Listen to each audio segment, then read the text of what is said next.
todos los pecados, anulando el acta de los decretos que había contra nosotros, que nos era contraria, quitándola de en medio y clavándola en la cruz. Y despojando a los principados y a las potestades, los exhibió públicamente, triunfando sobre ellos en la cruz. Por tanto, nadie os juzgue en comida o en bebida, o en cuanto a días de fiesta, luna nueva o días de reposo, todo lo cual es sombra de lo que ha de venir, pero el cuerpo es de Cristo.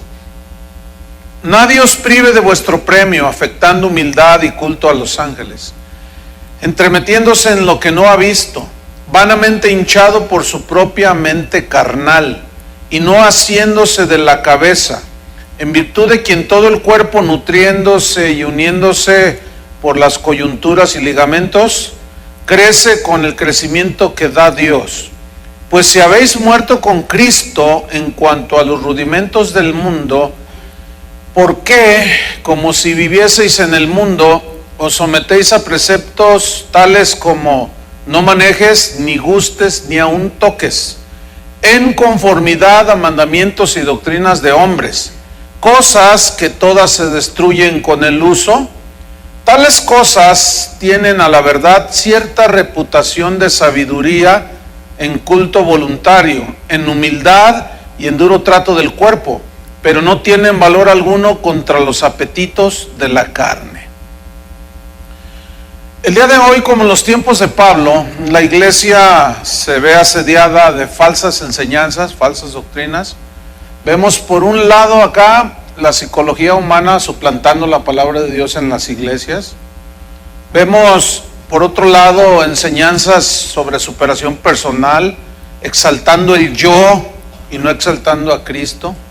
Por otro lado vemos el legalismo metido en las iglesias, experiencias personales, viajes astrales al cielo, otros se van al infierno. Vemos mucho misticismo. Pero esto, lo que vivimos hoy, no es diferente a lo que vivió San Pablo. Por eso esta carta existe, ¿verdad? Entonces, si existe es porque el Espíritu Santo inspiró al apóstol para que dejara escrito la base sobre la que los cristianos postreros, o sea, nosotros, debíamos de basarnos. Los falsos apóstoles siguen ofreciendo, como antaño, siguen ofreciendo sus revelaciones extrabíblicas, que no tienen sustento bíblico, revelaciones y cosas que agreden la divinidad de Cristo, agreden la suficiencia de su sacrificio. Y la Biblia sigue diciendo que Cristo es suficiente. La Biblia sigue diciendo que no necesitamos más que a Cristo. La Biblia sigue diciendo que somos completos en Él.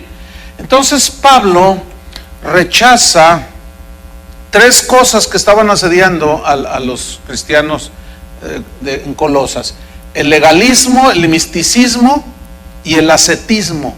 Estas tres cosas que son prácticas que entraron a la iglesia y que hoy desgraciadamente estamos plagados también. Vamos a ver la número 1. Vamos a ver cómo Pablo se va en contra del legalismo. ¿Qué es el legalismo? La palabra legalismo no se encuentra en la Biblia, ciertamente. Sin embargo, es un término que se usa para describir una posición doctrinal que enfatiza un sistema de reglas. Número 1, número 2, número 3. Reglamentos que luego nosotros mismos inventamos, supuestamente para alcanzar salvación o el favor de Dios.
Los legalistas creen que es necesario guardar estas reglas que ellos mismos se imponen, que no tienen que ver nada absolutamente con el Evangelio. Y de esto hay más de lo que usted se imagina. Pablo entonces rechaza esta postura legalista. ¿Por qué? Porque el legalismo es la religión de los logros humanos, es lo que yo hago, lo que yo pienso, lo que yo creo que le va a agradar a Dios, aunque no esté en la Biblia, pero me parece a mí como que si yo hago esta práctica, esta ceremonia, este ritual, yo me voy a ganar el favor de Dios. Y Pablo rechaza totalmente esta postura de legalismo, porque enseña una religión basada en logros humanos, pues está mostrando que Cristo no es suficiente, sino que faltan cosas por hacer y esas cosas las voy a hacer yo. Y hay que añadirle ciertos rituales y mientras más místicos se vean, pues es mejor. Entonces el legalismo es una práctica ineficaz. ¿Por qué? Porque el legalismo, las reglas por sí mismas, los rituales por sí mismos no pueden transformar a nadie, no pueden cambiar a nadie. No pueden vencer los deseos de la carne. Es imposible. Y los falsos maestros trataron de engañar a los colosenses, de que debían de seguir guardando las leyes ceremoniales. En Levítico 11, no tiene que buscarlo, ahí está un montón de leyes ceremoniales. Hay que saber distinguir dentro de lo que es la ley de Dios, lo que es la ley ceremonial y la ley moral.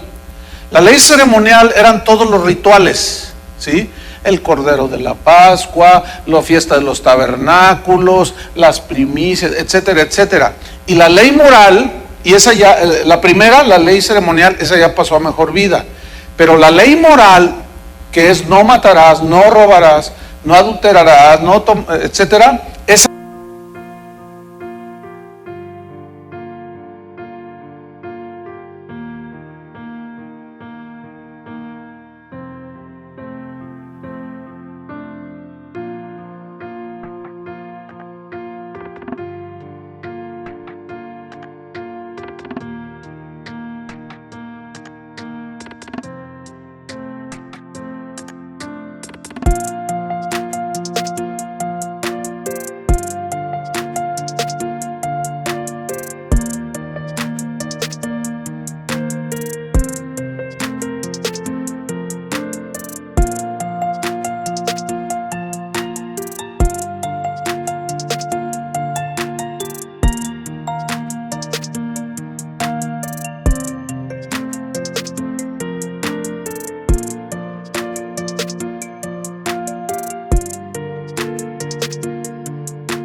sigue vigente, ¿sí o no?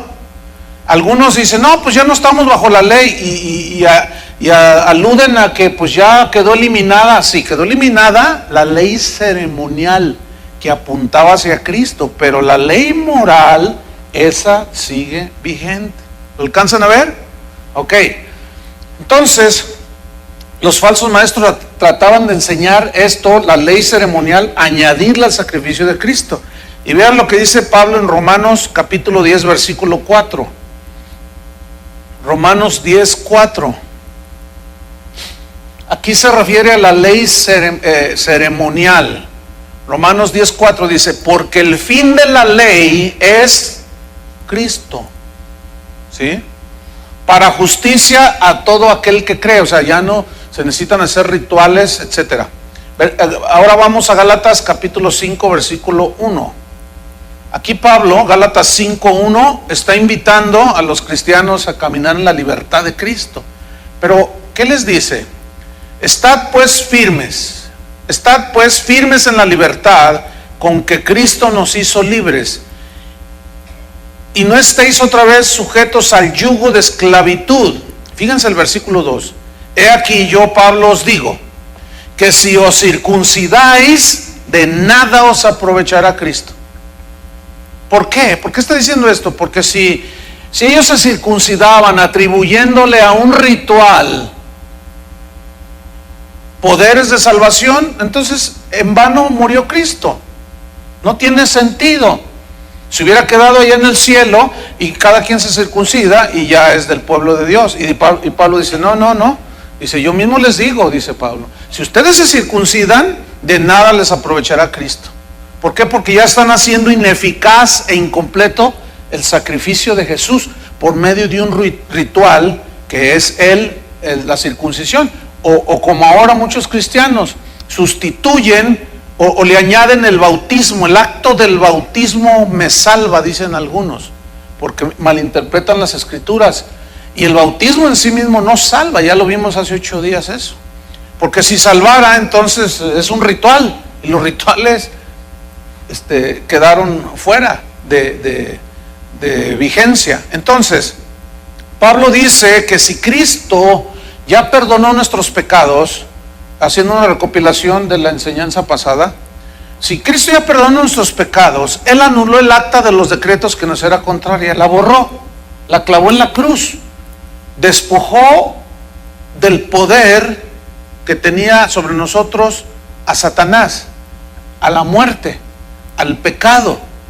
Entonces, ya no hay más que hacer en lo que tiene que ver con la salvación. Tenemos salvación completa, perdón de pecados completos y victoria completa. De manera que no podemos añadirle más, porque si alguno le añade es inútil, es lo que Pablo está diciendo. Si se circuncidan, es inútil, Cristo no les va a aprovechar absolutamente nada. Vamos a Colosenses, vamos a estudiar estos versículos, va a ver cómo cobran significado.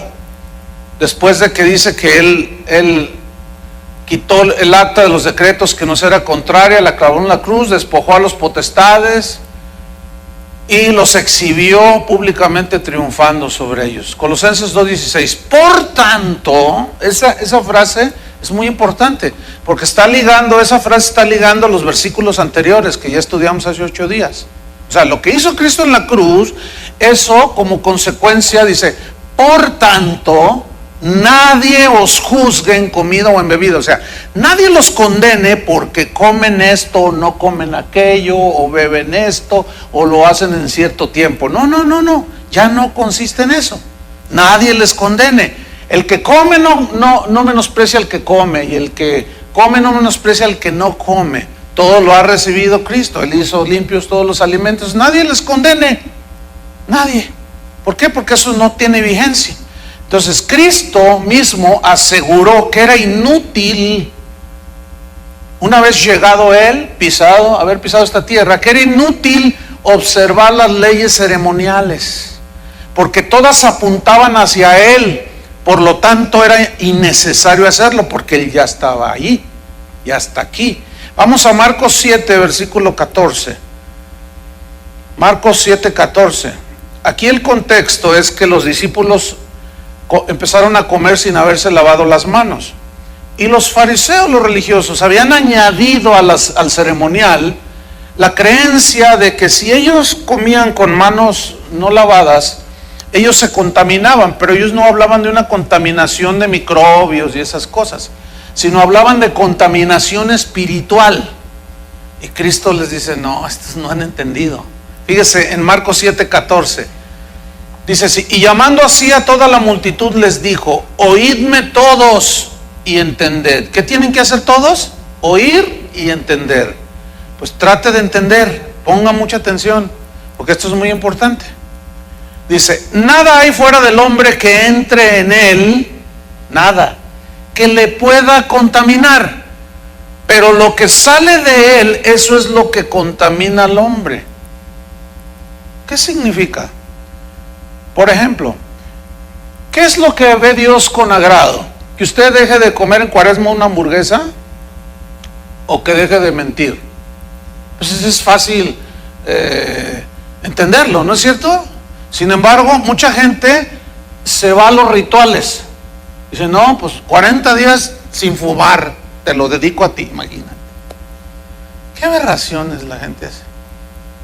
Y los culpables pues, somos los líderes espirituales que no le enseñamos bien a la gente. Entonces dice el Señor, versículo 16, si alguno tiene oídos para oír, oiga. O sea, no lo que entra es lo que contamina, sino lo que sale. Versículo 17, cuando se alejó de la multitud y entró en casa, le preguntaron sus discípulos sobre la parábola. Le preguntaron, Señor, ¿y eso qué quiere decir? Él les dijo, ¿también vosotros estáis así sin entendimiento? Qué increíble, ¿no? O sea, los mismos discípulos de Jesús les faltaba entendimiento. Y yo puedo entender que puede haber aquí gente que tiene tiempo y todavía no le entra. Todavía no entiende. ¿Qué va a decir tanta cosa? No le entiendo. Pues yo dejo de comer mi hamburguesa. Por si las dudas, para que Dios me reciba, para que Dios me bendiga. Y nomás no les entra. Y así estaban los discípulos. Y Jesús les dice, ¿también ustedes están sin entendimiento? Dice el 18, ¿no entendéis que todo lo de fuera que entra en el hombre no le puede contaminar? Se refiere a una contaminación espiritual, que sea pecado, etcétera. No, dice versículo 19, porque no entra en su corazón, sino ¿dónde entra lo que comes? En el vientre, y sale a la letrina. Así de simple. Esto decía, haciendo limpios todos los alimentos. Pero los fariseos, ¿qué decía la ley? No coma cerdo, no coma ciertos animales, ¿sí o no? ¿Por qué? Porque el Señor quería que ellos supieran discernir entre lo bueno, lo malo, lo santo, lo profano, lo limpio, lo inmundo. Pero ellos no entendían, entonces ellos decían, no. Le atribuían, aparte de los mandamientos de la ley ceremonial, le atribuían ellos el hecho de no lavarse las manos y comer, que se contaminaban.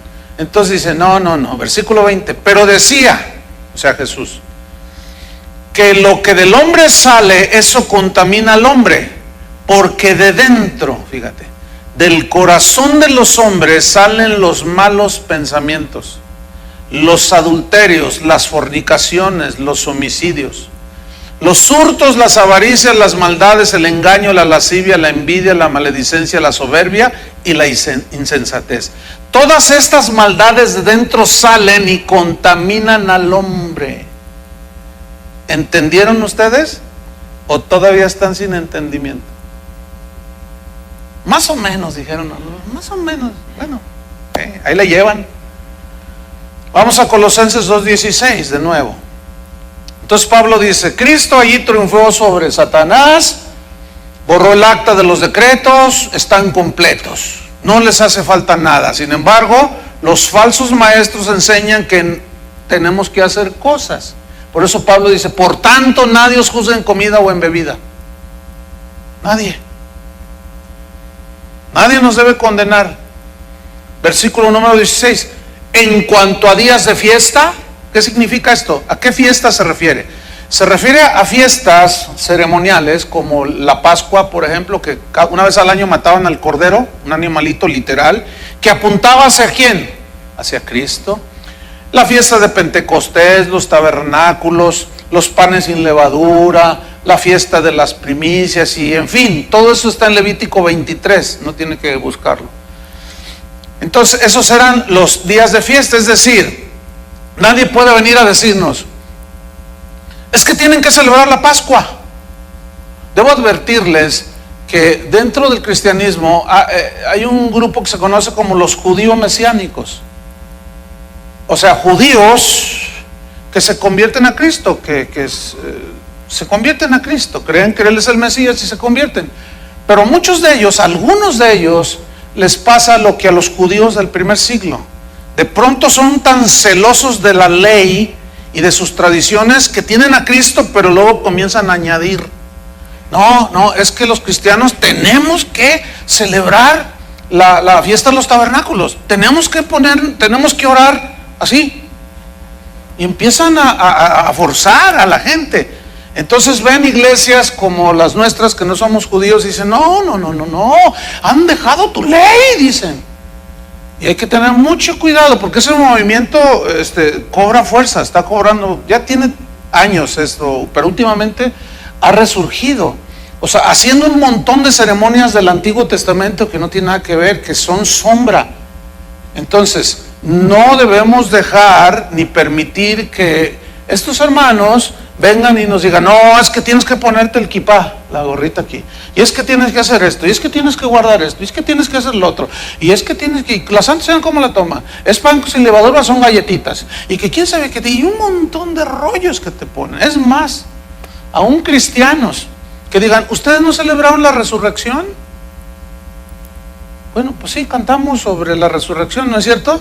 No, pero no hicieron un culto especial. No, está mal. ¿Por qué? No sé si me estoy explicando. Porque entonces ya, fíjate, un acontecimiento genuino y real como la resurrección de Cristo, quererlo imponer como algo que tiene que ser el día de resurrección, eso es caer en legalismo. Porque entonces la gente dice, ay, mañana va a ser un culto de resurrección y Dios nos va a bendecir. Bueno, ¿qué no nos bendice? Como atinadamente Chuy dijo al inicio. Bueno, para nosotros siempre celebramos la resurrección, ¿no es cierto? Siempre cantamos al Señor que Él resucitó. O sea, para nosotros todos los días son bendecidos por el Señor. Pero la mente legalista le atribuye al hecho de que sea domingo de resurrección un poder que no tiene. El poder está en la resurrección de Cristo, no en el día que se celebra. ¿Entienden eso? ¿O todavía están sin entendimiento? Algunos. Ahí la llevan y todavía están, ahí la llevamos, pastor, ok. Bueno, esos son los días de fiesta. Volvamos a Colosenses 2:16. Porque enseguida, en cuanto a días de fiesta, dice luna nueva o días de reposo. ¿Qué es eso de luna nueva o días de reposo? Pues eran días que se deberían de guardar, que tenían una simbología, todo apuntando hacia Jesús, todo con un propósito de guiar hacia Jesús, pero ellos no entendían. Y Dios, en el tiempo de Isaías, se cansó del pueblo de ese tiempo, se cansó de que no entendieran el verdadero significado de las fiestas ceremoniales que apuntaban hacia Cristo. Y ellos se volvieron ritualistas, creían que por el hecho de hacer los rituales ya ellos estaban bien con Dios, pero seguían viviendo una vida pecaminosa. Y vean lo que Dios les recrimina en Isaías 1. Busque Isaías 1, versículo 13, para que vea. Dios mismo fue el que instituyó la ley ceremonial, y aquí Dios mismo les está recriminando. ¿Se está contradiciendo Dios? No, está poniendo en orden las cosas. Ahí va, Isaías 1:13. No me traigáis más vana ofrenda. Cuando Dios había dicho que se presentaran con ofrendas delante de Él. No me traigáis más vana ofrenda, o sea, ofrenda inútil. El incienso me es abominación. Oh, wow. ¿Qué Dios no había dicho que el sacerdote debía ofrecer incienso como un símbolo de las oraciones y de adoración a Dios? Pero ahí dice, ustedes queman incienso en el templo y me es abominación. ¿Pero por qué? Si Él había dicho que le quemaran incienso, ¿por qué dice que le fue abominación? Sigamos leyendo. Luna nueva, ahí está, y días de reposo, el convocar asambleas, que vamos a hacer guerra espiritual, y que vamos a hacer esto y vamos a hacer lo otro. Dice, no lo puedo sufrir, o sea, ya no lo puedo soportar, es lo que significa. Son iniquidad vuestras fiestas solemnes. Ah, caray. O sea, las mismas fiestas que Él instituyó para que su pueblo guardara, ahora resulta que eran iniquidad. ¿Por qué? Sigamos leyendo. Versículo 14. Vuestras lunas nuevas, o sea, días de lunas nuevas, y vuestras fiestas solemnes, las tiene aborrecidas mi alma. Me son gravosas, cansado estoy de soportarlas. Eso sí que parece como que el Señor se volvió bipolar, ¿no? ¿Por qué? Porque pues, los judíos, pues, tú nos dijiste que guardáramos las lunas nuevas, las fiestas, que guardáramos los días de reposo, esto y lo otro, y ahora dices que aborreces lo que hacemos y que no nos puedes soportar. Parece como que Dios está contradiciendo. No, absolutamente no. Lo que pasa es que ellos siguieron en sus pecados y creían que con ir al templo y celebrar rituales ya estaban bien. Y ellos no estaban entendiendo el verdadero propósito y significado de las ceremonias. Es como ahora, con la Cuaresma, ¿verdad? La gente deja de comerse una hamburguesa el viernes porque es pecado, le dijeron, ¿verdad? Pero siguen mintiendo, siguen robando, siguen adulterando. Pero van a la iglesia. Y dicen, no, yo le dediqué estos 40 días de ayuno, de emborracharme al Señor. Fíjate nomás. Ok, dejan de hacer ciertas cositas, pero se envuelven en otras. Eso es lo que les pasaba a esta gente. Entonces, ¿cuál era el fin de esas fiestas? Que ellos tuvieran el entendimiento y fueran preparando su corazón para la venida del Mesías. Ellos nunca lo entendieron así. Y que vivieron una vida limpia. Fíjate, ahí en el versículo 15 dice, cuando extendáis vuestras manos, o sea, que están en el templo allí extendiendo las manos así en adoración al Señor. Fíjate lo que dice, yo esconderé de vosotros mis ojos. Asimismo, cuando multipliquéis la oración, yo no oiré. Llenas están de sangre vuestras manos. O sea, había de todo entre el pueblo. Pero llegaba el sábado, eran días de fiesta religiosa, de celebración según la ley, y guardaban el sábado y todo, y se ponían y todo ese rollo. Así hay un montón de gente metida en las iglesias, hermanos. Exactamente igual. Creen que porque diezman, levantan las manos, vienen a la iglesia y ayunan y hacen ciertas cositas. Creen que están bien, y el Señor dice, no. Es que tu vida está envuelta en el pecado. Es que tú vives en el pecado y no has entendido a qué vino Cristo. Entonces dice, no. Llenas están de sangre vuestras manos. O sea, había de todo. Fíjate, México, un país de más de 100 millones de personas, que según las autoridades religiosas de este país dicen que el 90% son católicos. Así dicen, ¿no? Y bueno, parece que así es, 90% son católicos. Entonces, yo siempre me he preguntado, si 90% de la gente es católica, ¿por qué nuestro país está como está? ¿Por qué hay tanta violencia? ¿Por qué hay tanta sangre? ¿Por qué hay tanto fraude? ¿Por qué hay tanta mentira? Porque hasta ya se legalizó el aborto, matrimonios de homosexuales. Y estamos en un país de 90% de católicos, cristianos, se dicen ellos. ¿No será 90% de ritualistas viviendo en el pecado? Bueno, no quiero generar todos, no todos son iguales. Hay gente dentro del catolicismo que probablemente esté teniendo una relación con el Señor, porque el Señor no es exclusivo de ninguna religión. ¿Están con eso? Sin embargo, si nuestro país fuera verdaderamente cristiano, no estaría como está. ¿Me estoy explicando? Sin embargo, los templos se llenaron, las judeas aquí en San Martín, en las Águilas, en Iztapalapa, y los robacarteras dándose vuelo. Y también pasaba ahí Jesús con su cruz de 100 kilos, pero por acá, igualitos que Judas. Entonces, ¿qué es lo que quiere el Señor? Que ser puros ritualistas, legalistas, guardar ciertas ceremonias y seguir viviendo en el pecado, o dejar el pecado. ¿Verdad que no es difícil entenderlo?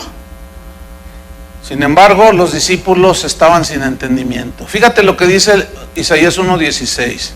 Lavaos y limpiaos.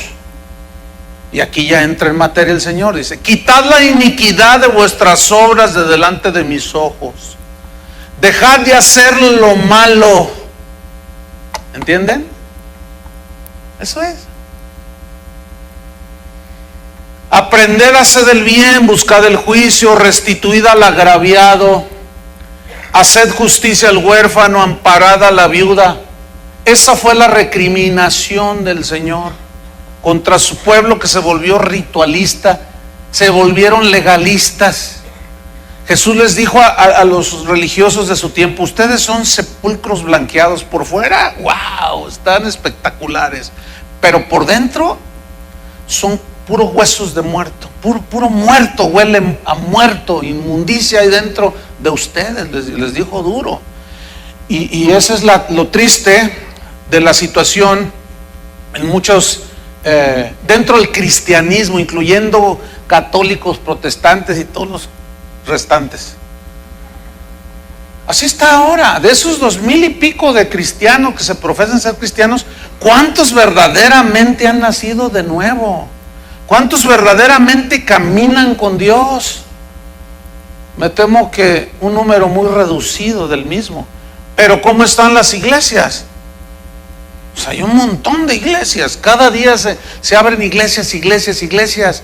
Pero tú empiezas a ver de lo que están llenos de misticismo, de legalismo, de ascetismo y de prácticas que no tienen que ver nada con el cristianismo. Y sigue el adulterio, y sigue la homosexualidad, y sigue el fraude. ¿Y a qué vino Cristo? A librarnos de todas esas cosas, para ya no ser esclavos de ellas. Pero la gente sigue pensando que por el solo hecho de hacer ciertos rituales cuando va a la iglesia, aunque sea cristiana, ya con eso tiene. Y hermanos, no es así. Porque entonces estás diciendo: el sacrificio de Cristo no tuvo poder para transformarme, entonces yo voy a hacer rituales. ¿Entiende?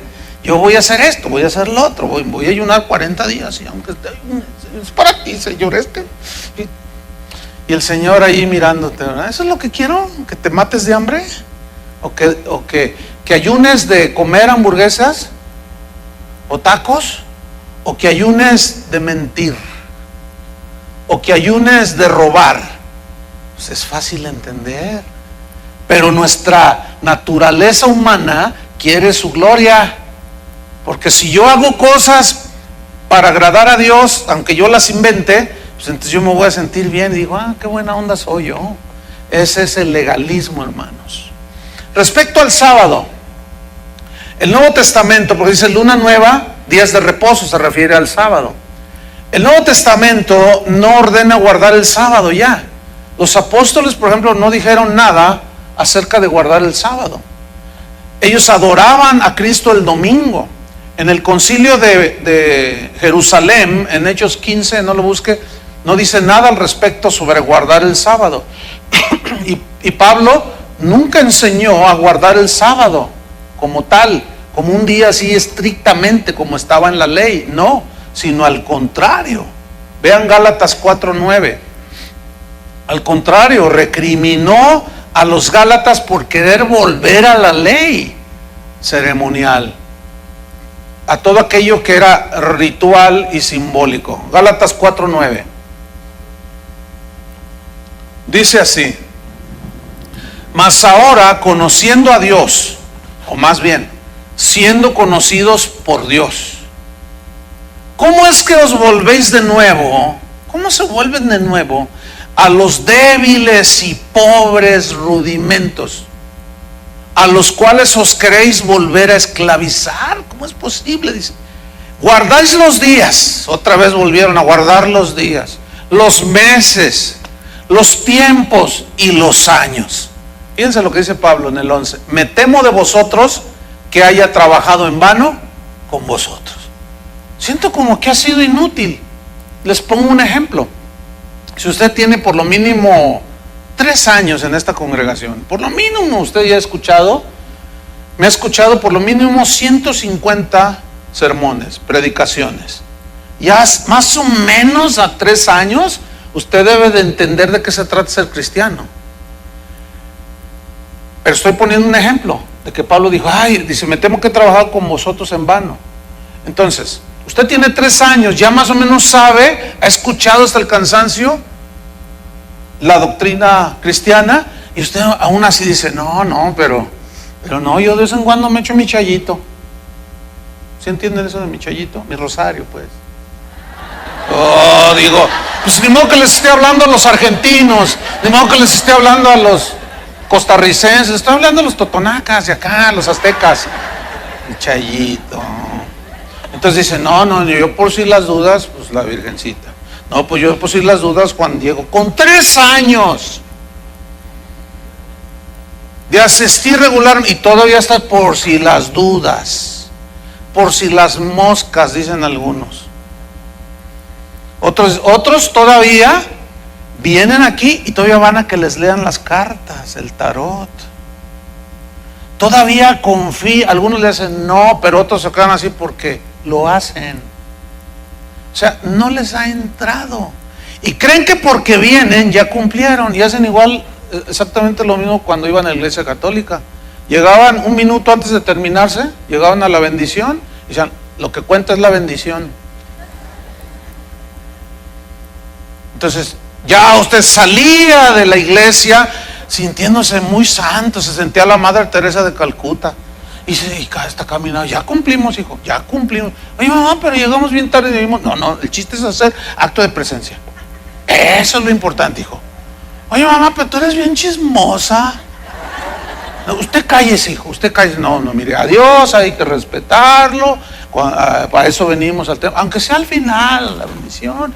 Y entonces ya todo el mundo, id en paz, ¿verdad?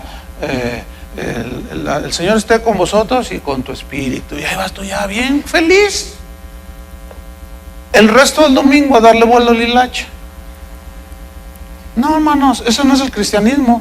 Pero esas prácticas también las hace gente que va a las iglesias cristianas.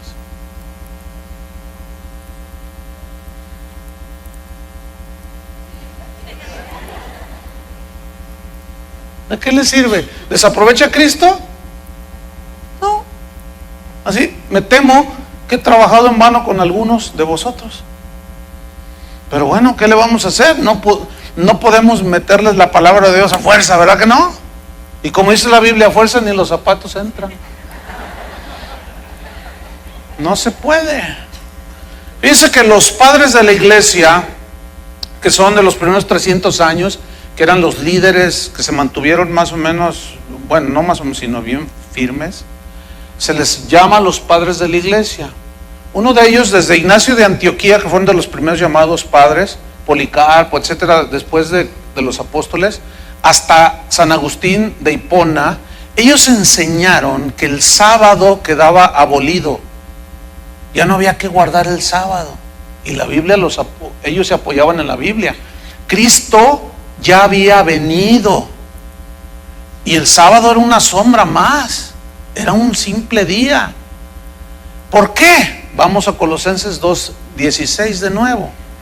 Fíjate, retomamos todo el versículo. Por tanto, dice, por lo que Cristo ya hizo en la cruz, estamos completos. Nadie os juzgue en comida o en bebida, o en cuanto a días de fiesta, si los guardas o no, luna nueva o días de reposo, ya no rituales. Fíjate el 17. Todo lo cual, o sea, lo que dice el 16, es sombra de lo que ha de venir, pero el cuerpo es de Cristo. Significa lo siguiente: así como mi cuerpo ahorita está reflejando una sombra por razón de la luz, los rituales eran la sombra. Y venido Cristo, o sea, el cuerpo, a eso se refiere, como este ejemplo que les doy, estoy proyectando una sombra. Entonces ya la sombra, la realidad ya la tenemos. ¿Quién es la realidad? La realidad es Cristo. Entonces el objeto es lo que produce la sombra. Y nadie se queda con la sombra, sino con el objeto. Le voy a poner un ejemplo. Tenemos ahí una casa bien bonita, con 4 recámaras, todas con baño. ¿Hicieran una así? ¿Sí o no? Bueno, algunos se quedarán con las ganas. Pero ahí está la casa bien bonita, ¿no? Cochera para 4 autos. Y tú dices, ay, pues. Ok, esa casa, vamos a suponer, está aquí. El sol ahorita está así, ¿no? Entonces, el sol hace que ese objeto, la casa, proyecte una sombra. Ahora imagínate que yo soy el dueño de esa casa y vengo contigo y te digo, ¿te gusta esa casa? Y tú dices, sí. ¿Te gustaría tenerla? Sí. Entonces yo te digo, a ver, ¿qué prefieres? ¿La sombra de la casa o la casa? Y tú te me vas a quedar viendo y vas a decir, ¿me está bromeando, pastor? Pues tengo la cara pero no soy. ¿Por qué usted me está diciendo que si quiero la sombra? Es una pregunta tan falta de lógica, tan irracional, preguntarle: ¿qué quieres? Es mía, te la regalo, pero ¿qué quieres? ¿Quieres la sombra o quieres la casa? Pastor, pues yo soy una persona inteligente, pues nadie diría quiero la sombra, ¿verdad que no? Hasta se reirían y te verían así como: ay, pastor, sí será. Todos se quieren quedar con el objeto. Escúcheme bien, las ceremonias son la sombra, Cristo es la realidad. ¿Entendió, discípulo? Bueno, todavía así hay gente que quiere las sombras. Es totalmente irracional. No quieren a Cristo, la realidad, quieren las sombras. Son amantes de los rituales, amantes del pañuelito ungido, amantes de la espiguita del cielo, amantes del aceite, no sé qué, de la agüita bendita, amantes de las sombras. Es como esto: si su esposo se fue 25 años a trabajar a los Estados Unidos y usted siempre tenía una foto ahí en su cuarto y siempre lo miraba y siempre le daba un beso a la foto. Ay, mi viejito, y le daba besitos. Pero un día llega su marido a Estados Unidos y le dice: viejita, ya llegué para quedarme, con un montón de dólares así, ¿verdad? Ya vine para quedarme. Entonces usted lo ve y ve la foto y lo ve a él y le sigue dando besos a la foto. Entonces el marido le va a decir: oye, ¿qué pasó? Aquí estoy yo. ¿Cómo? Aquí estoy yo ya, viejita. No, pero prefiero la foto. ¿Qué señora hace eso? Dígame, ¿qué señora hace eso? Nadie. Entonces, ¿por qué muchos cristianos siguen con la foto y no quieren la realidad? Ahí está Cristo, pero quieren sus rituales que no sirven para nada.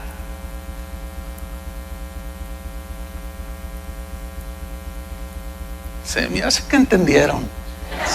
Se me hace que entendieron. ¿Por qué sigue con sus ritualismos y su mente religiosa? ¿Por qué? Si Cristo ya está allí. Cristo en vosotros, la esperanza de gloria. ¿Por qué todavía algunos tienen su santito y su virgencita escondido? ¿Verdad? ¿Por qué? Porque no he entendido. Todavía eso es peor, entonces es idolatría.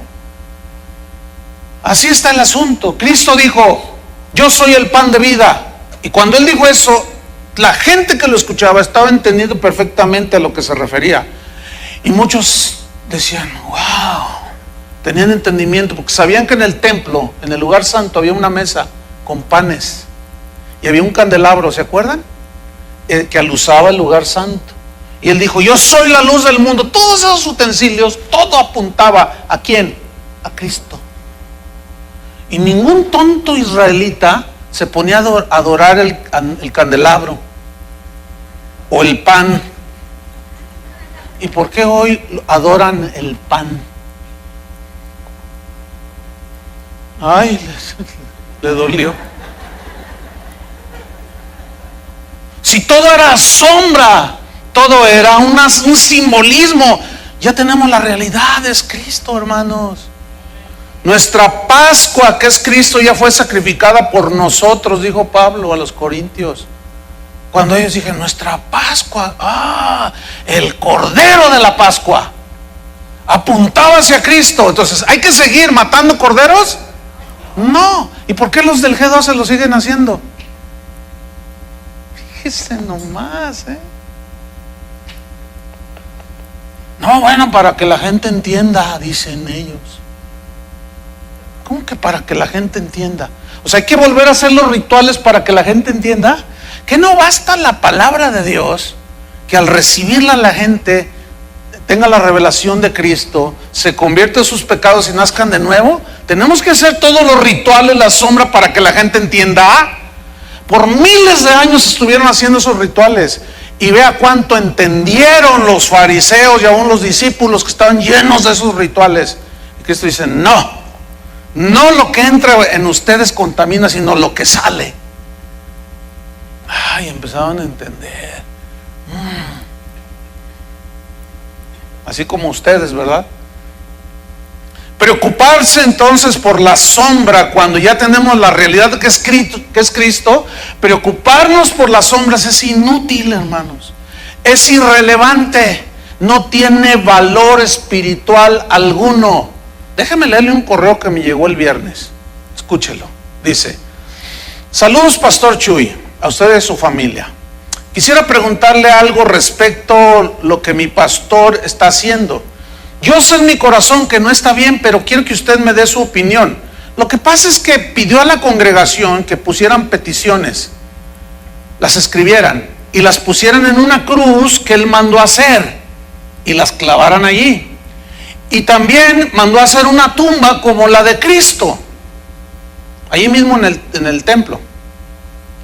Dice, dijo el pastor y los líderes que el domingo de resurrección, o sea, hoy, van a orar todos los líderes para que resuciten en ese día todas las peticiones. ¿Cómo ve, pastor? Dice, yo pienso que todo eso es como brujería. Ayúdeme, por favor, a salir de esta confusión. Es increíble. Increíble que el domingo pasado les haya dicho ese pastor: hermanos, miren, mandamos a hacer esa cruz, haga sus peticiones, lo que quiera, lo que usted desee, casa, lo que usted quiera, escríbalo, y ahí está esa tumba. Entonces todas las peticiones vengan para acá, las clavamos ahí en la cruz y las metemos a la tumba, y el domingo, o sea, hoy, probablemente dentro de un rato, porque aquí madrugamos, y como dice la Biblia, el que madruga Dios le ayuda. Probablemente dentro de una hora van a estar orando para que esa casa que no existe, ay Dios, que hasta me da dolor de cabeza. ¿Está entendiendo la brujería que está haciendo ese pastor? ¿Lo alcanza a ver o no? Pero fíjese, una simple ovejita, sencilla, humilde, discernió. Dijo, ¿qué tiene que ver eso con lo otro? Por el amor de Dios. Y volvemos al ritualismo, y volvemos a las supersticiones, y volvemos al... Me temo que he trabajado en manos con vosotros. Qué triste. Pobre pastor, pobres ovejas. Ahora, esta persona que me mandó el correo, esta discernió, pero muchas no. Y dentro de una hora van a estar orando a lo mejor y dicen, ay, ahí está mi petición, que se me lance como novio el que dirige la alabanza, porque está bien guapo y me gusta mucho, es el que quiero yo para mí, dice la muchacha. Ya ve cómo nos las gastamos para hacer peticiones, así de ese tamaño. Entonces, ¿qué tiene que ver el día de resurrección? Que por el amor de Dios, ahora sí que me desespero. Están en las sombras. Es más, no les ha amanecido a todos esos. No alcanzan a ver a Cristo. Y utilizan algo tan sublime y maravilloso como el poder de la resurrección como un acto para obtener lo que yo quiera. Esa es una ofensa, hermanos, a Cristo. Esa es una ofensa a la palabra de Dios. Es tristísimo eso. El cristianismo verdadero entonces no consiste en observar rituales ni hacer actos así de magia o de superstición, ceremonias, sino el verdadero cristianismo consiste en una relación con el Padre a través de Jesucristo, que nos ha reconciliado con Él, perdonándonos todos nuestros pecados, y ahora tenemos libertad para entrar delante del Padre y hallar gracia. El trono de la gracia está allí esperándonos. Nosotros tenemos esa libertad para entrar. Yo no tengo que hacer ningún ritual, ningún protocolo. Cuando tú entras a tu casa haces un montón de protocolo. Bueno, si vengo aquí, vengo a entrar a mi casa, puedo entrar a mi casa. ¿De verdad que no hace nada de esas cosas? Cuando entramos al trono de la gracia, dice, teniendo libertad para entrar al lugar santísimo. Eso significa sin protocolos de ningún tipo, sin agüitas benditas, ni sin oracioncitas de esas que te venden en enlace y cosas de nada de eso. Tenemos libertad. El ir y comprarles a esos mercaderes La bendición de Dios es ofender a Cristo. Yo puedo ir con esa libertad delante del trono y decirle: Señor, pues mi esposo tiene esta necesidad, ayúdalo, Señor. Yo tengo libertad, sin protocolo. ¿Cómo entran tus hijos a tu casa? Como Juan por su casa, sin protocolo alguno, ¿sí o no? ¿Qué somos? Hijos de Dios. ¿Cómo entramos a la presencia del Padre? Por la sangre del Cordero. Sin protocolos, hermano, sin ceremoniales. Y si alguno ha pecado, confiese sus pecados, láves en la sangre de Cristo y entrar otra vez. Entonces Pablo se va duro contra el legalismo, pero también se fue duro contra el misticismo. ¿Qué es el misticismo? El misticismo es una práctica que busca la verdad por medio de experiencias espirituales y religiosas. Por medio de visiones. Están ahí, se están esforzando por tener visión. Míralo, ahí está. Están así como buscando: Señor, arrebátame, llévame al cielo, Señor, revélate, yo quiero verte, pero en persona. Y están buscando visiones, revelaciones, que si las llegan a tener, que no significa que vengan de Dios. Y luego todavía el gran error del misticismo es poner la experiencia personal al nivel de la palabra de Dios, suplantándola. Por ejemplo, no sé cuántos de ustedes han estado en un culto de esos donde se manifiesta la risa santa, donde la gente se ríe de una manera descontrolada, se tiran al piso, se revuelcan. Es el gozo del Señor, dicen ellos. ¿Qué? Nada más irracional. Pero ahí está. Entonces, si usted no se ríe, o si usted no siente nada y empieza a hacer cosas raras, entonces, y todo eso porque posiblemente el que está ahí arriba tuvo una experiencia genuina cuando estaba en la presencia de Dios en su tiempo solo, y tuvo una experiencia personal, vamos a poner que genuina, con Dios. Entonces, como sintió mucha bendición, dijo: no, esto tienen que recibirlo todos los hermanitos. Hermanos, fórmense aquí, y uno por uno. Usted va a recibir el poder de Dios, te dicen, y usted va a recibir el gozo del Señor. Entonces te empiezan a decir, empiezan a predicar no de la palabra, sino de su experiencia espiritual, que se vuelve mística en el momento que empiezan a forzar a la gente a tener la misma experiencia. Escúcheme bien, tu experiencia personal. ¿Cuándo Pablo enseñó que el arrebatamiento que él tuvo hacia el cielo, al tercer cielo, debían de tenerla todos? ¿Cuándo enseñó eso? Nunca enseñó eso. Pero los que están desubicados o los falsos maestros te hacen esta teatro de misticismo, porque el misticismo es atractivo, como el fundador del G12. Él, en sus libros está esto que voy a narrar. Él dice que él un día estaba orando y de pronto se salió del cuerpo, dice, algo semejante a lo que le pasó a Pablo. Entonces dice que empezó a volar. Yo me lo imagino como Buzz Lightyear, ¿verdad? Así con su casquito y empezó a volar, dice. Entonces dice que llegó a la presencia del Señor y que el Señor le dijo: pues bienvenido, dijo algo así, palabras más, palabras menos, pero la esencia es esta. Dice: entonces yo le dije: Señor, porque yo miraba mi cuerpo inerte, yo le dije: Señor, todavía no quiero morir, porque tú me necesitas. Es en serio, así dice. Tú me necesitas. Entonces que el Señor le dijo: sí es cierto, te necesito. Regrésate a tu cuerpo y enséñales del G12. Entonces, imagínate, si yo vengo y les cuento esa experiencia, los tengo todos así, ollitas para la baba, porque todas ahí, ¿por qué? Porque, hermanos, yo volé y vi al Señor, lo vi y empiezo a llorar. Lo vi. Y usted lo puede ver. Y esto está. Lo quiere ver. ¿Qué yo sentí? Puras experiencias religiosas, hermano. ¿Sabe que el cristianismo no consiste en prácticas místicas, de experiencias, de visiones, de quién sabe cuánta cosa? No. El cristianismo consiste en tener una relación con Dios, obedecer su palabra y vivir y andar como Él anduvo aquí en esta tierra. Ese es el cristianismo, hermano. Lo demás son un montón de religiones. Eso es todo. ¿Cómo la ve? Pablo nos dice, como les dijo a los Colosenses 2:18. Ya leímos el 17. ¿Qué dice el versículo 17? Lo retomamos.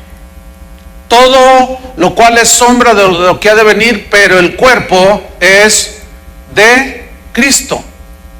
Y luego dice Colosenses 2:18, sigue él argumentando ahora contra el misticismo. Nadie os prive de vuestro premio, afectando humildad y culto a los ángeles, entrometiéndose en lo que no ha visto, vanamente hinchado por su propia mente carnal. Déjame leerle este mismo versículo en una versión parafraseada que es más explicada, con los términos todavía más entendibles. Colosenses 2:18, versión Palabra de Dios para Todos, dice: hay gente que aparenta tener humildad, pero adora a los ángeles. Siempre hablan de las visiones que han tenido y que quiere que todos las imiten. Ahí está. No les hagan caso, ni dejen que decidan lo que ustedes deben de hacer. Ellos presumen de lo que no han visto y se guían solo por ideas humanas. Ahora vamos a estudiar ese versículo en la versión Valera, que es la que tenemos la mayoría. Colosenses 2:18. Nadie os prive de vuestro premio. ¿Qué significa? Que nadie nos defraude en lo que concierne a la salvación, haciéndonos que le añadamos a la salvación completa rituales, porque podemos perder la bendición de la herencia que Cristo nos dejó. Entonces dice: nadie os prive de vuestro premio. Que no se dejen que los falsos maestros, las falsas doctrinas les arrebaten lo que Cristo les ha dado. No lo permitan, dice. Sigue el versículo 18. Afectando humildad. Significa, aquí la palabra humildad viene de un término griego, tapeinoprosune, que significa falsa humildad. O sea, que no los engañen estos falsos maestros con una falsa humildad que muestran estos falsos apóstoles. Ponen carita de Juan Diego, ponen en su misticismo, te cuentan y te dicen un montón de experiencias, de visiones, de sueños, de revelaciones. Dice: no, que no los engañen, tienen una falsa humildad. Versículo número 18. Y culto a los ángeles, significa invocación y adoración a los ángeles. En el concilio de la Odisea, en el 363 de esta era, se estableció lo siguiente: no es bueno que los creyentes abandonen a Dios por invocar ángeles. ¿Sabe que está prohibido por la Biblia que nosotros invoquemos ángeles? Que nosotros les hablemos a los ángeles, está prohibido. Sin embargo, el día de hoy en las iglesias cristianas hay pastores que están teniendo invocación, están enseñando a la gente a cómo invocar a los ángeles, y hasta les ordenan: yo, ángeles del Dios, ángeles del cielo, les ordeno que vengan y ministren sanidad, les ordeno que vengan y ministren no sé qué, y que México protejan ahí la frontera de Juárez y que no sé qué, y acá los ángeles estén allí protegiendo. Ángeles, les ordenamos, ángeles, vengan en este momento. Y la gente empieza: ya los veo, dice el pastor, ya los veo. Y tú estás viendo el video, porque esto está en un video. A ustedes se me hace que no les tocó ver, hasta los de la segunda reunión, si les voy a pasar ese video. Lo que pasa es que el diablo se metió ahí en la cabina de video y no se logró. Entonces a los de la segunda será porque ellos sí andan bien con el Señor. Entonces, algún ritual hicieron para que Dios los favorezca con ese video. Entonces el predicador está diciendo: ya los veo, los ángeles, los veo. Y tú volteas y no ves nada. Y la gente está: ángeles. Ay, hermano. Angelito de la guarda, no me abandones. ¿Cómo es eso? Mi dulce compañía, no me desampares ni de noche ni de día. ¿Qué es eso? ¿Qué es eso? Ahora, son reales. El mundo angelical es real, pero hay dos bandos: los ángeles caídos, los que siguieron a Satanás, y los ángeles que permanecieron fieles a Dios. Los ángeles fieles a Dios, esos se siguen manifestando como los ángeles caídos. ¿Por qué la Biblia prohíbe invocar a los ángeles? Porque no son Dios, y Satanás es uno de ellos. ¿Por qué la Biblia prohíbe invocar a los ángeles? Porque existe un peligro de que al invocarlos se presente uno vestido como ángel de luz y con su arpita, y te empiece a decir un montón de cosas, como a José Smith, el fundador de los mormones, que se le apareció un ángel llamado Moroni con su arpita y sus alitas, porque él se fue dice su historia, su biografía, que se fue al bosque a buscar una experiencia religiosa. Se expuso a esto, probablemente invocó algo, no a Dios, y se le presentó, y lo vio tan bonito y dijo: ¿quién eres? Soy Moroni, le dijo. Así se llamaba ese ángel. Así él dice que se llamó Moroni, dice. Y te voy a revelar el segundo testamento de Jesucristo, porque el primero está incompleto. Le digo: oh, está incompleto. Dice: sí, te voy a revelar, que es el libro del Mormón. Y se la creyó. Y hay un montón de gente engañada con otro testamento de Jesucristo, que no hay pergaminos, no hay planchas, no hay nada absolutamente, arqueológicamente hablando, como una prueba de que existe eso. Fue algo que inventó, que se lo dictó. Quién sabe qué pasaría allí con ese angelito. Miren Mateo 4:9, lo que sucedió con Jesús. Satanás llegó y lo tentó. Usted conoce la historia, ¿no? Le dijo: todo esto te daré si postrado me adorares. Le ofreció todos los reinos del mundo. Jesús le dijo en Mateo 4:9, le dice Satanás a Jesús: todo esto te daré si postrado me adorares. Entonces Jesús le dijo: vete, Satanás, porque escrito está: al Señor tu Dios adorarás y a Él solo servirás. ¿Qué está diciendo ahí Satanás? Satanás es un ángel. De hecho, es el ángel más hermoso de la creación angelical. Y le dice a Jesús: póstrate y adórame. Escúchame bien, todos los ángeles que tengan una influencia sobre el ser humano, que desvíen a la persona de la adoración a Dios, son del otro bando. Son de los zetas, ¿sí? Son de los otros. Pero los ángeles de Dios, vean lo que hacen. Apocalipsis 19:9. Aquí está Juan el apóstol, que le está siendo revelado el Apocalipsis. De pronto se le aparece un ángel de Dios. Aquí era un ángel de Dios. Apocalipsis 19:9. El ángel me dijo: escribe: bienaventurados los que son llamados a las cenas de las bodas del Cordero. Y me dijo: estas son palabras verdaderas de Dios. Fíjate lo que hizo Juan. Yo me postré a sus pies para adorarle, o sea, al ángel. Y él me dijo: no lo hagas. Mira, no lo hagas. Yo soy consiervo tuyo y de tus hermanos que retienen el testimonio de Jesús. Adora a Dios, porque el testimonio de Jesús es el espíritu de la profecía. Fíjate, ahí está Juan, el apóstol que caminó con Jesús. De pronto tiene una experiencia espiritual genuina. Un ángel de Dios se le apareció. Pero era tan hermoso ese ángel, tan espectacular, tan maravilloso, que Juan de pronto algo le sucede en su corazón. Y todos estamos expuestos a eso, hermanos. De pronto la ve y dice: wow, qué visión tan maravillosa, qué aparición tan maravillosa. Y su reacción fue postrarse para adorarlo. Ahora, ¿qué quería Satanás? Que Jesús se postrara y lo adorara, pero era del otro bando. ¿Qué hizo este ángel de Dios? No. Habló de Jesús, le dijo cosas de Dios, rechazó la adoración y le dijo: adora a Dios. Esa es la razón por la cual se nos prohíbe invocar ángeles, porque los del otro bando, de los zetas, esos se disfrazan como ángeles de luz, como si fueran de Dios, y tienen la capacidad de transformarse y engañan a la gente. Por eso el misticismo es muy peligroso, hermanos. Porque el sueño que tuve, que un árbol con 7 cabezas, y que simboliza la cabeza que tenía 4 ojos, y olvídenlo.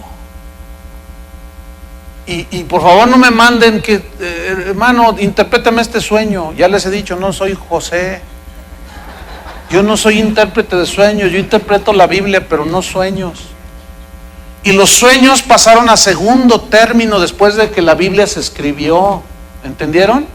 En aquel tiempo Dios hablaba por medio de sueños, pero no estaba toda la revelación.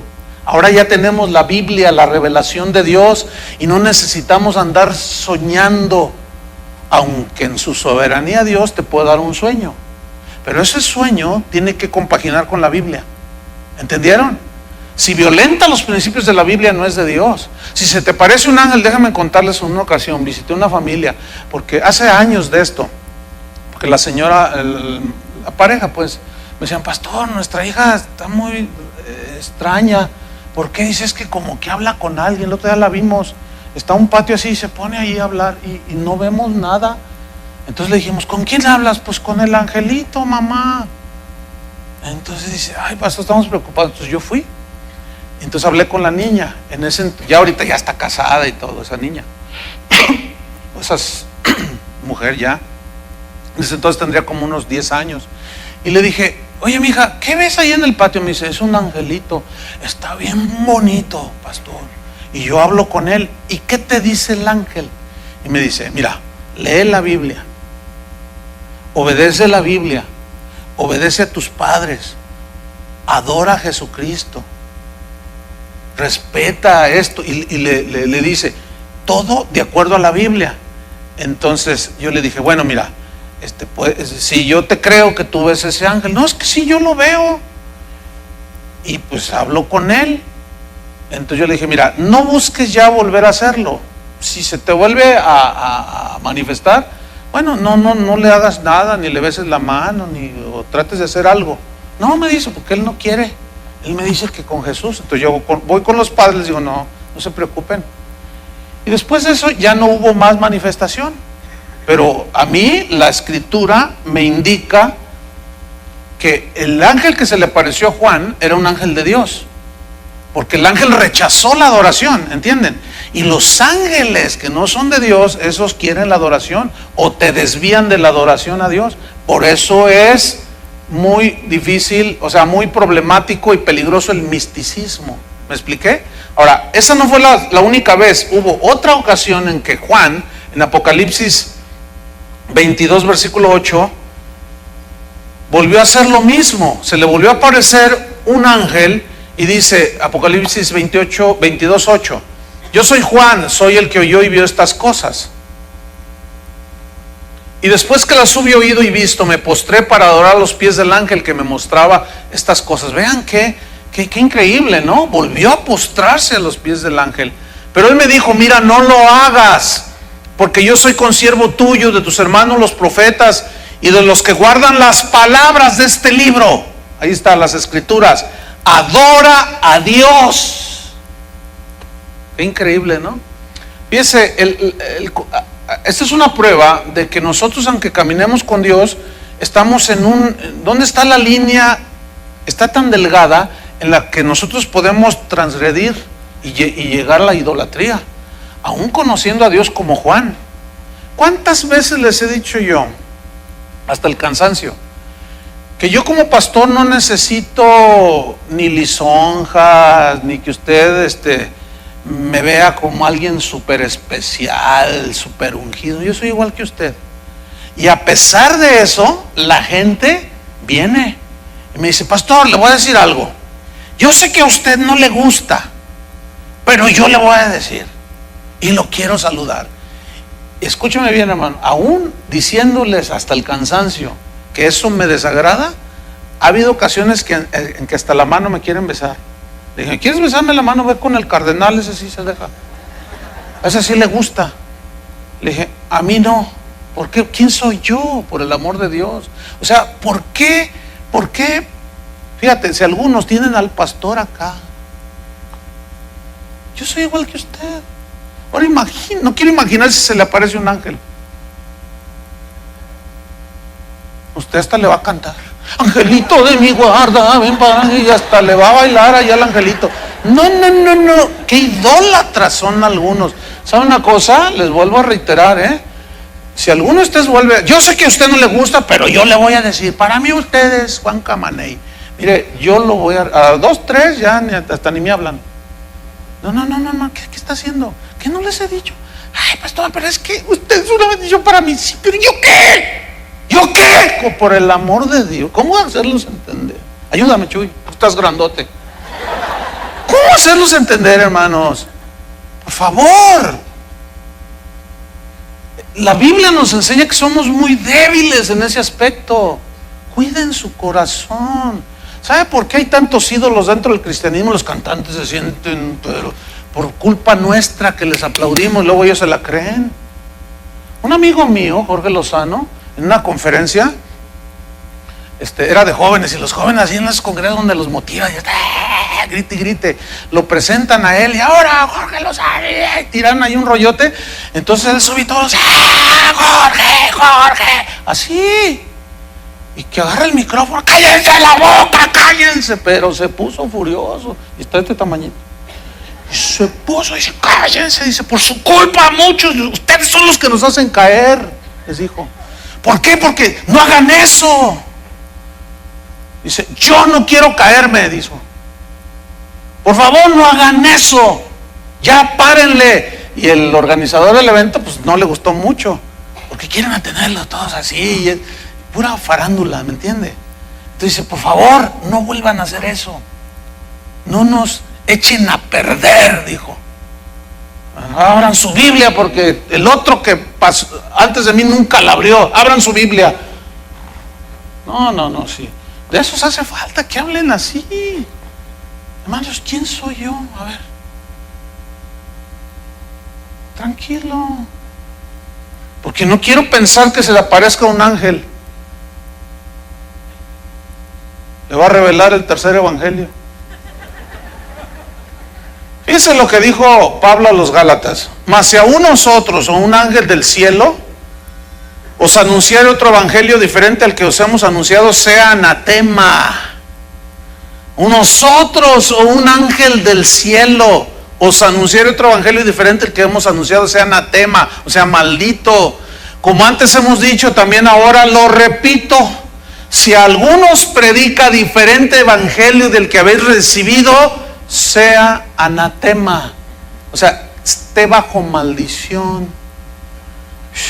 Final, Colosenses 2:18: nadie os prive de vuestro premio, afectando humildad y culto a los ángeles, entrometiéndose en lo que no ha visto. O sea, muchos inventan sus experiencias místicas porque saben que eso atrae a la gente. Versículo 18: vanamente hinchado por su propia mente carnal. O sea, fíjate, mente carnal, o sea, que inventan las cosas. Y no haciéndose de la cabeza, versículo 9, significa que hacen a un lado lo que ordena la cabeza. ¿Quién es la cabeza? Jesús. Y ellos no les importa lo que diga Jesús en el evangelio. A ellos les importan solo sus experiencias místicas. Primera de Pedro 1:16 dice: porque no os hemos dado a conocer el poder y la venida de nuestro Señor Jesucristo, siguiendo fábulas artificiosas o cuentos engañosos, no, sino como habiendo visto con nuestros propios ojos su majestad. Pedro está diciendo, yo lo vi, yo lo vi, no fue una experiencia mística, yo lo vi. Pero dentro de todo eso hubo algo sobrenatural. Fíjate el versículo 17: pues cuando él recibió de Dios Padre honra y gloria, le fue enviada desde la magnífica gloria una voz que decía: este es mi Hijo amado, en el cual tengo complacencia. Y nosotros oímos esta voz enviada del cielo. ¿La oyeron? Cuando estábamos con él en el Monte Santo. O sea, tuvieron una experiencia de que oyeron la voz del Padre. Esa es una experiencia genuina, real. Pero fíjate lo que dice Pedro en el versículo 19: tenemos también la palabra profética más segura. ¿A qué se refiere? A la palabra de Dios.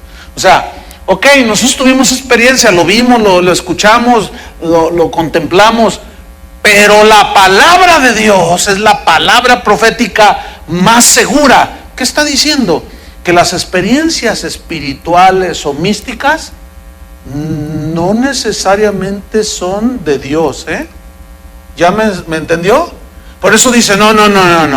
La palabra profética, la palabra es más segura que la experiencia espiritual. ¿Entendió? Dice, a la cual hacéis bien en estar atentos. ¿A qué? ¿A la experiencia mística o a la palabra? A la palabra, como a una antorcha que alumbra en lugar oscuro, hasta que el día esclarezca y el lucero de la mañana salga en vuestros corazones, entendiendo primero esto, que ninguna profecía de la Escritura es de interpretación privada, porque nunca la profecía fue traída por voluntad humana, sino que los santos hombres de Dios hablaron siendo inspirados por el Espíritu Santo. ¿Qué significa que no es de interpretación privada? Significa que yo tuve una visión, un sueño, y luego agarro un versículo, lo tuerzo, y digo, se refiere a mí, yo soy el Mesías, yo soy el Cristo que había de venir, y todo. Y empiezo a darle una interpretación torcida a las Escrituras. No, la Biblia dice lo que dice. ¿Me entendió?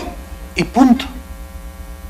Pero ¿qué hacen los falsos maestros? Como lo hizo Satanás, el ángel de luz caído, torcer el verdadero significado de las Escrituras. Ese es el problema con los falsos maestros, que metieron el misticismo. Y por último, Pablo rechaza el ascetismo.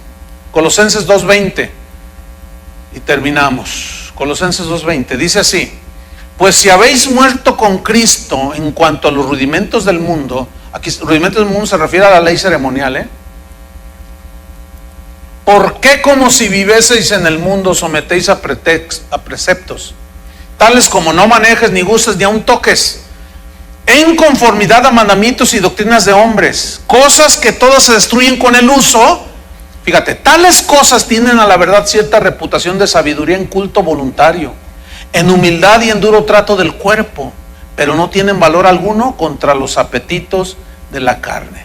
¿Cuántos vieron las noticias de las expresiones religiosas, folclore religioso le llamo yo, del Judea en vivo, aquí en San Martín, en Iztapalapa, en México, los cristos crucificándose? En Filipinas la gente va en procesión golpeándose la espalda, y cuando la cámara les toma, la espalda sangrando. ¿Sí?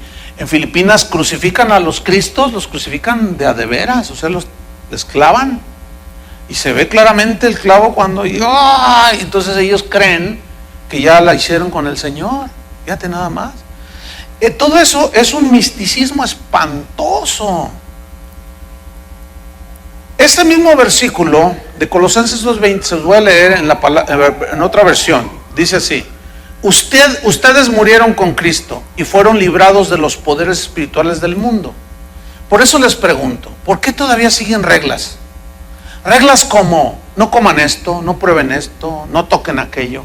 Esas reglas hablan de lo que se acaba por su continuo uso, y no son mandamientos de Dios, sino enseñanzas humanas. Parecen ser sabias esas enseñanzas y prácticas místicas, porque requieren que la gente practique una intensa devoción, que se niegue a sí misma y que castigue severamente el cuerpo, pero no ayudan a controlar los malos deseos de nuestra personalidad inclinada a pecar. No pueden. Yo investigué, y varios de los cristos de Iztapalapa, ¿cuál es su vida actual? Algunos son alcohólicos, otros están en las drogas, y escenificaron al Cristo de Iztapalapa. Entonces ellos aseguran que por eso ya ellos, el día que se mueran, van a estar bien con Dios. Tú me escenificas, yo te escenifiqué, Señor, en Iztapalapa, pásale, hijo mío. Y lo peor es que sus líderes les hacen creer eso. Eso es un engaño.